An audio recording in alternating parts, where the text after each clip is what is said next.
everybody, welcome back to another episode of Tyrion Cuthbert. I'm doing the Celeste voice for the intro. I was thinking about maybe doing, I don't really know where this one's going.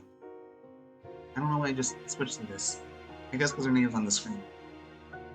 Tyrion, we're definitely lost. You followed Lord Sealwyn's directions to the letter, but it appears you found yourself in the ruins of an old city rather than the estate of the Archduke. I don't understand. This should be the place. The map even has a giant tree north of here. This can't be the city of Ladon that Virgil mentioned. It doesn't look like anyone's lived here in centuries.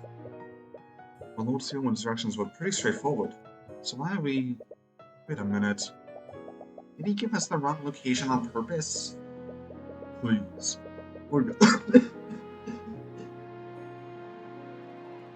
Please, what kind of dishonorable cretin do you take me for? Oh god, my voice alone, and a lot of deep voices with Tyrion, Lucia, and Archduke Man.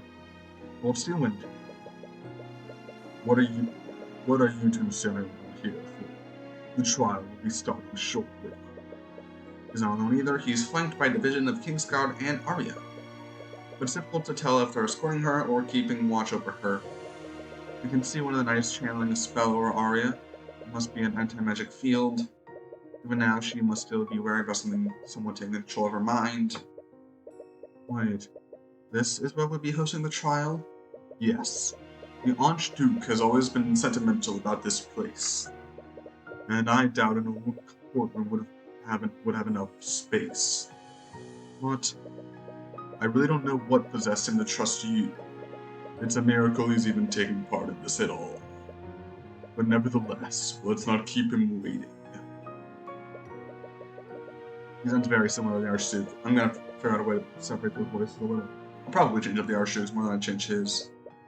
It's completely dilapidated. You're a little worried it might collapse on you while you're in it. You look at the prosecutor and raise an eyebrow at her, but she merely shakes her head. It's clear she's just as lost as you are. Alright, I guess we're doing this. Are you serious? Okay. It's kind of sad that we don't have old touch. Barely coherent.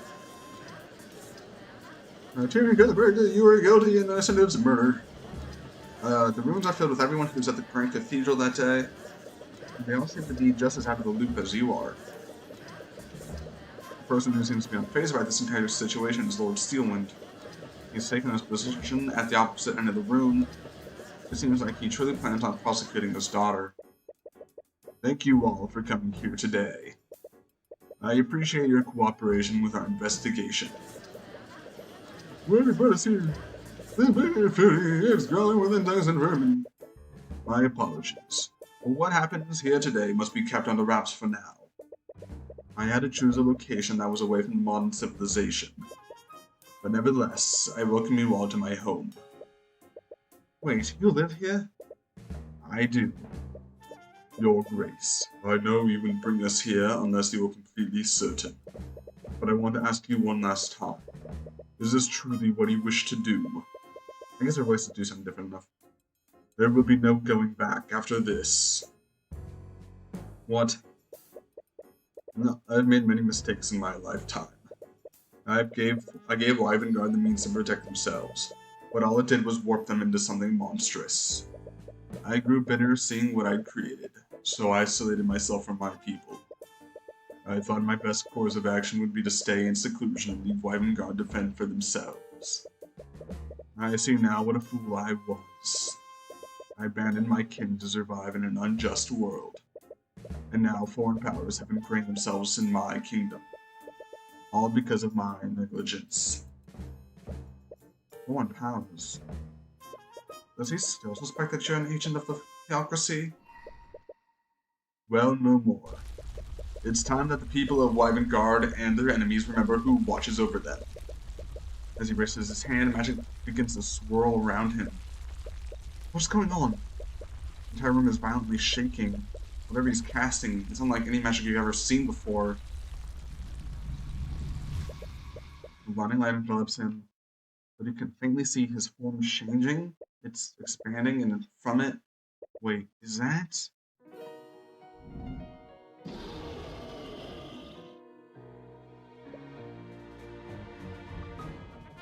We got our fucking dragon, lads! Let's go!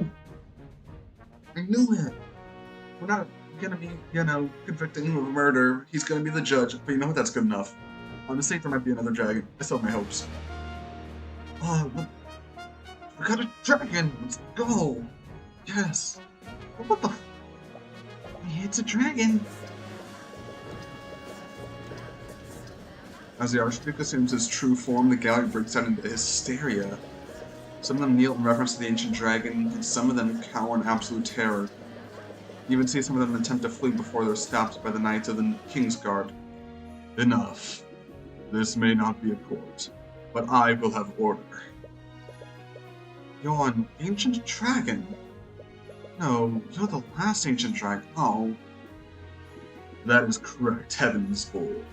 I'm the Lord of all lords. You all stand before Bethalion, the Scale Lord.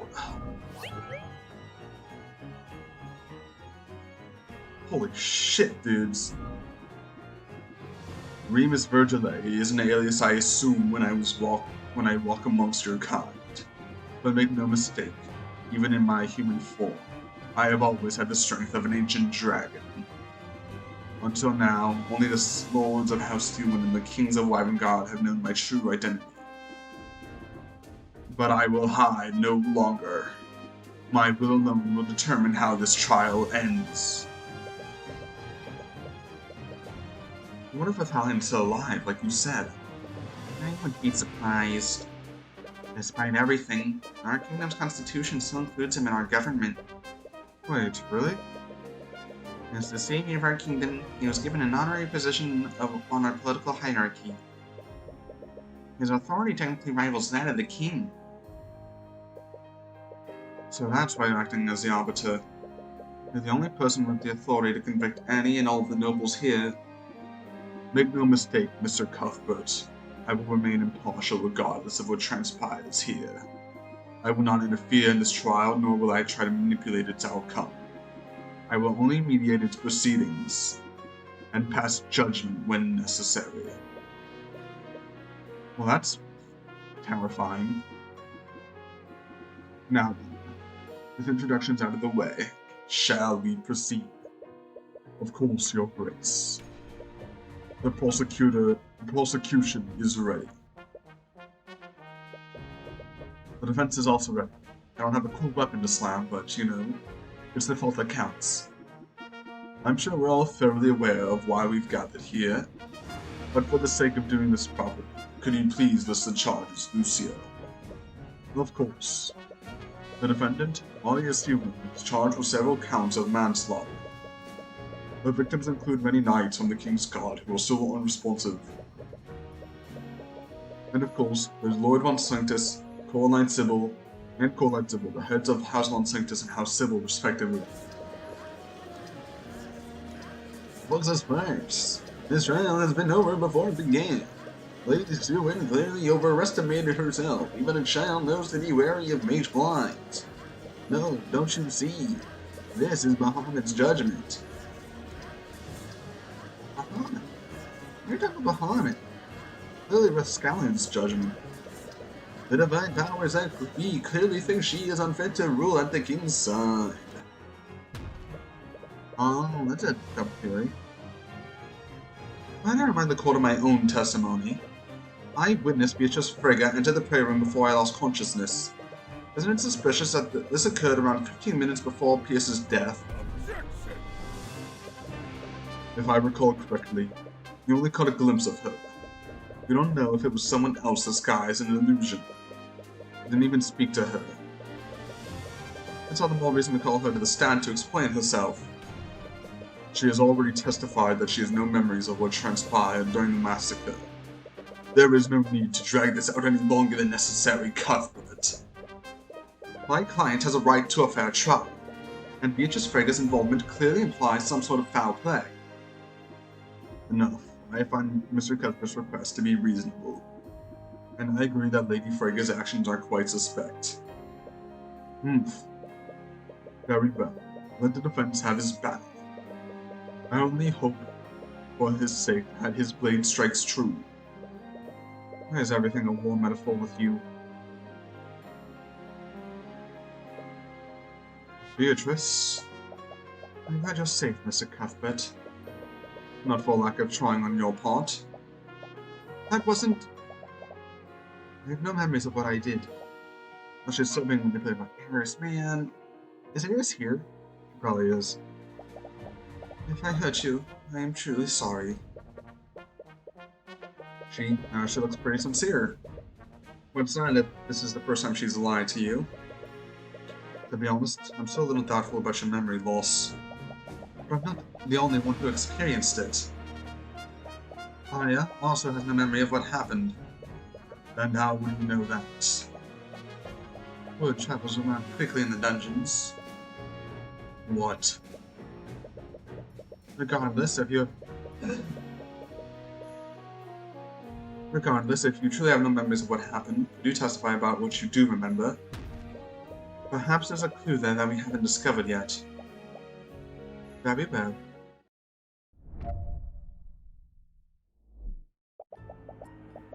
Ooh. New song. Alright. Let's do this.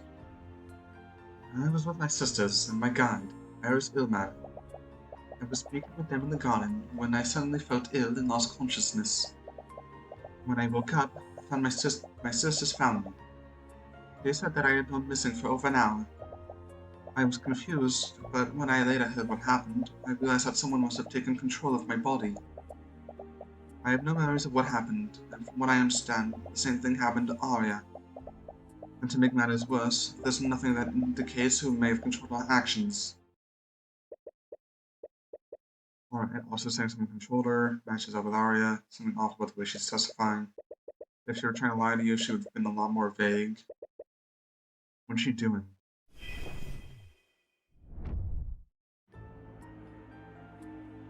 There's some Eris? She's been missing since the massacre happened. I really hope she's okay. Oh, make no mistake. She's definitely okay. What makes you so sure? Remember anything about what happened to her? No, but it's just a feeling. Enough of your speculation. Tell us what happened next, Freyga.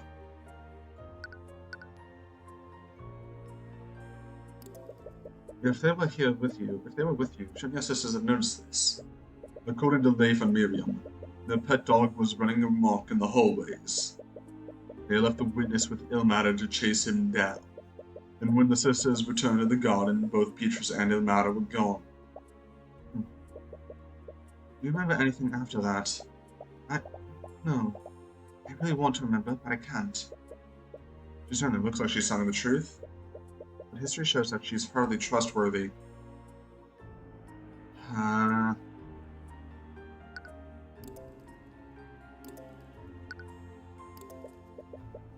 Then you have no memories of what happened. No, none at all. I can only imagine what I was forced to do while I was unconscious. Forced? What do you mean by that? So you're also saying that someone else controlled your body? Yes, it's the only explanation for why you saw me in the prayer room. Objection! Absolutely ridiculous. Arcane magic is not capable of mind control. You're spinning a fairy tale to absolve yourself.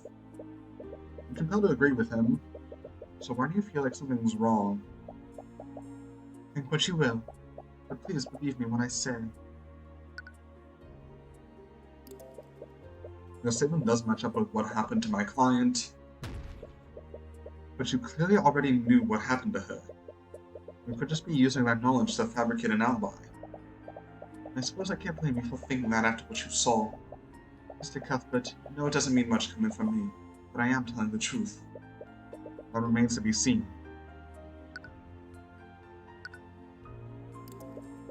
Why would you even bring that up? Well, if you had evidence that someone else was controlling us, it would exonerate both me and Arya. Think, Mr. Cuthbert, isn't there anything? That would be the best case scenario, wouldn't it? Ah, what? It's nothing. She looked extremely frustrated for some reason.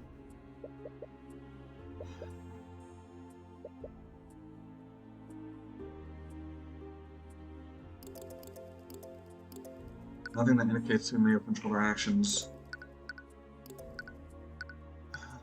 It's very, what we're talking about was, we were talking about with, what? Objection! Why would she say something like that? You found the contradiction, but it almost like she gave it to you. Beatrice, you said that there's no indication of who orchestrated this. But there is one piece of evidence that does just that, albeit loosely. And what would that be? This symbol. You pull out the parchment with the purple mark on it and show it to her. Oh, enough. What are you doing?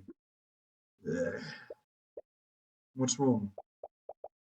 He's using his powers to suppress our connection. Magic? I can't actually see what you're trying to show me. Ornoth, can we stop being petty and just let us see it? I don't take orders from you, heavens born.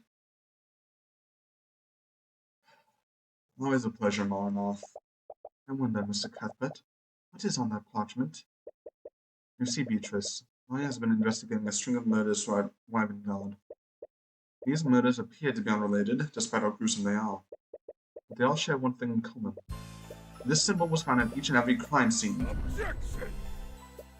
Don't tell me my daughter has roped you into her little conspiracy theory. Your mind-controlled defense would be laughable if it weren't downright insulting. Lord Stephen, during the gap in Arya's memory, someone placed this mark in her pocket.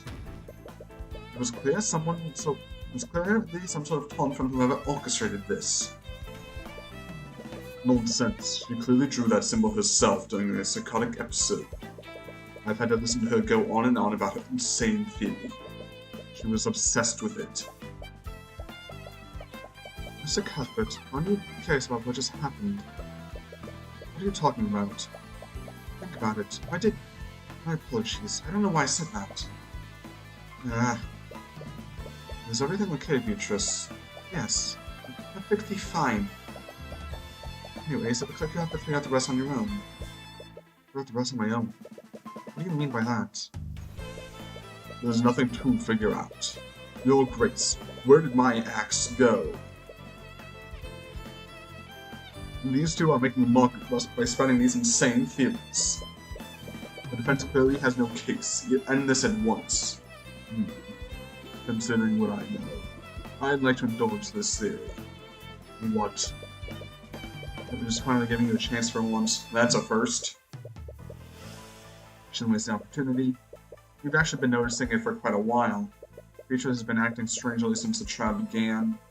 It's suspicious, but not in the way that seems to implicate her. It's almost like she's intentionally trying to make you realize something. Let me just pull on this thread a little more. She just asked if you were curious about what just happened. I'm not sure why she stopped herself when you asked for elaboration. What if she's trying to draw your attention to must be significant? I don't know. Hid the purple mark from Beatrice. Well enough. You didn't allow Beatrice to see the purple mark. You can only do that if Beatrice would recognize it normally. I mean, here, there's a Discord. What do you want?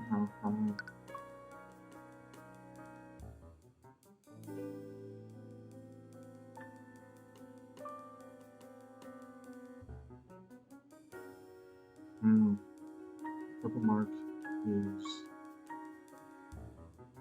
related to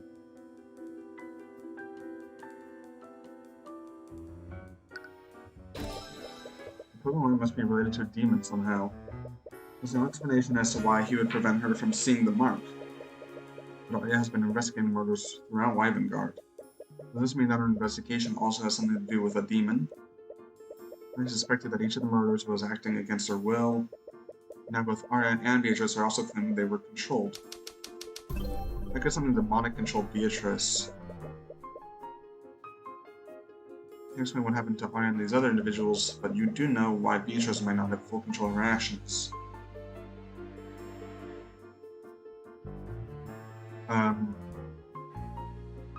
Beatrice lost.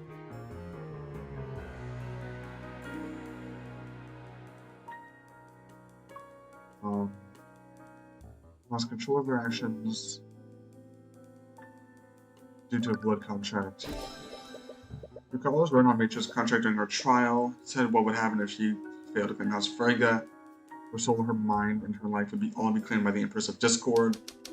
What does this tell us about Arya? Okay. Arya lost control of her mind due to a blood contract. No, that can't be right, can it? Did Arya seriously sign a blood contract with a demon? Why would she ever do that? That's a conclusion that makes no sense. I can't think of any other way someone could control her against her will. And there is one way to find out for certain. The Divine Edict, the same ability they used against Beatrice during her trial. It was instinctual at the time, but you have some understanding of how it works. Here's a copy of a blood contract between the contract holder and the demon who created it. But for it to work, you need to know the name of the contract holder. In addition to that, you need the name of the demon who created the contract. Right now you're only relying on guesswork. Going off what you know, the demon who made the contract must be Eugene Harrison, Empress of Discord. The so-called Empress of Discord. She was mentioned in Beatrice's blood contract. We still have no idea who or what she is. However, she was mentioned in a blood contract created by Maranoff.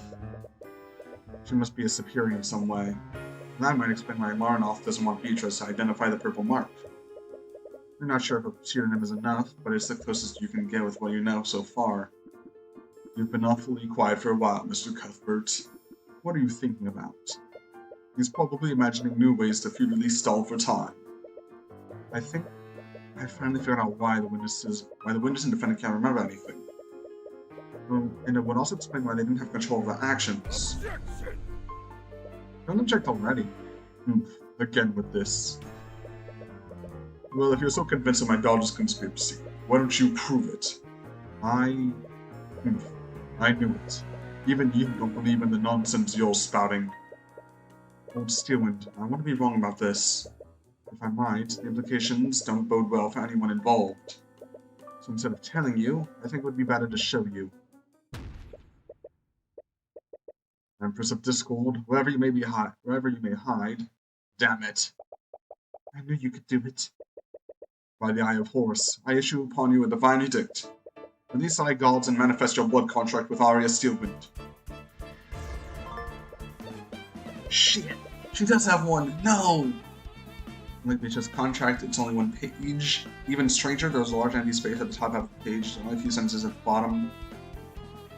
For the intentions of the contract, the person who hands the contract to Arya Steelwind will be referred to as the patron. By signing this contract, Arya Steelwind surrenders her mind, body, and soul to the patron. This contract will bind Arya Steelwind to the patron, so long as they both live. Signed with Arya's signature. No, this can't be true. This is...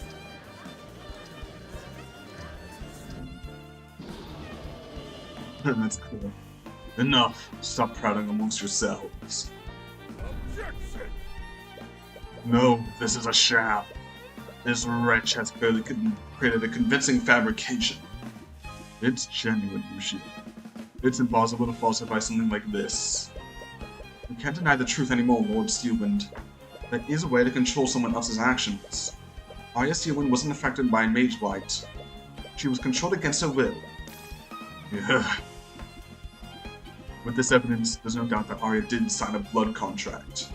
But it still doesn't make sense. I agree. Even if Arya was the type of person to sign a contract with a demon, there isn't a single part of the contract that benefits her. Arya created Arya because it looked like a normal document. There's a large empty space above the terms of your daughter's contract. When I issue a divine edict, it creates a copy of the blood contract that I call for. I think when she was given this contract, it probably looked like something entirely different. Something else was written in this empty space to make it look like a normal legal document, which means that my client was not in control of her actions that day. Objection! That's so fucked up. Enough of this, all of you. Do you see now, Lord Steelwind? Arya was not responsible for what happened. That remains to be proven. What are you talking about? She had a blood contract that relinquished control of her free will. Not having control and not being responsible are two very different things, Cuthbert. What? I'll admit, the defendant may not have had control of her actions when she murdered the victims. However, she did have full control of herself when she signed this contract. Are you serious? No one in their right mind would willingly sign a contract like this. And what of Beatrice Frege? Was she in her right mind when she made a contract with the demon Malinov? If we can hold the defendant responsible, surely we should also acquit Lady Frege for the murder of her father. That's hardly the same thing. I, for one, fail to see the difference. A fool made a deal with a demon, and as a result, several esteemed members of the nobility were killed. She's your daughter, Lucio. And how does that change anything? He says he doesn't care to convict Arya. Honestly, this only places more responsibility on her for what happened. I could have accepted if she had been reckless and accidentally induced the mage rite. But to sign a contract with a demon, that only further espouses the need to put her down. She was clearly tricked, Lucio. Is that so? As a fellow attorney, would you really sign a contract without carefully inspecting it?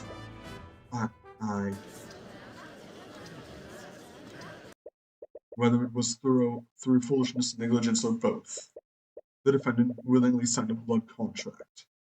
She compromised herself, and as a result, 3 nobles died.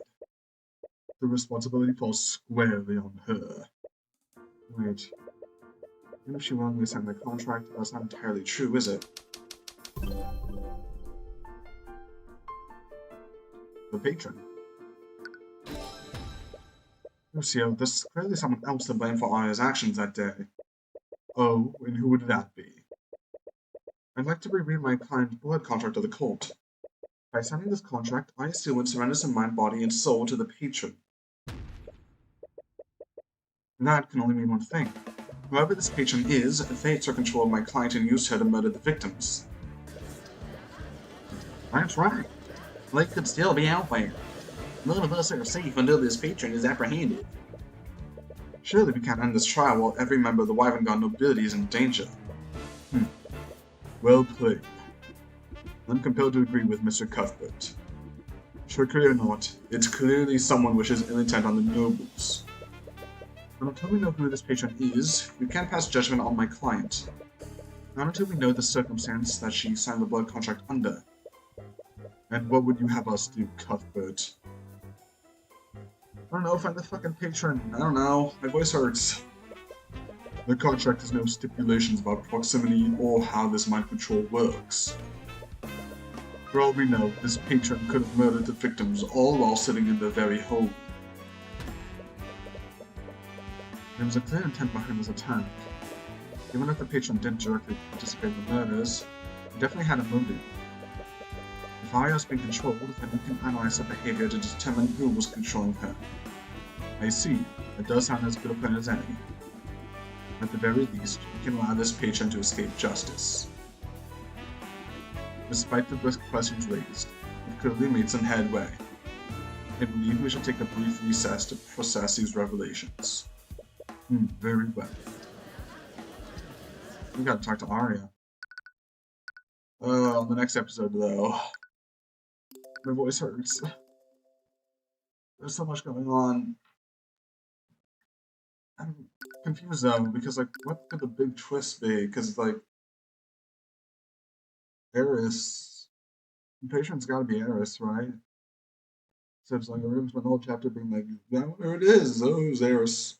I don't know. I mean, Patron is different than no, it had to be the mistress of Discord or whatever the fuck her name is. Ugh. Either way. Next episode, Tyrion Cuthbert. I'm gonna drink some water.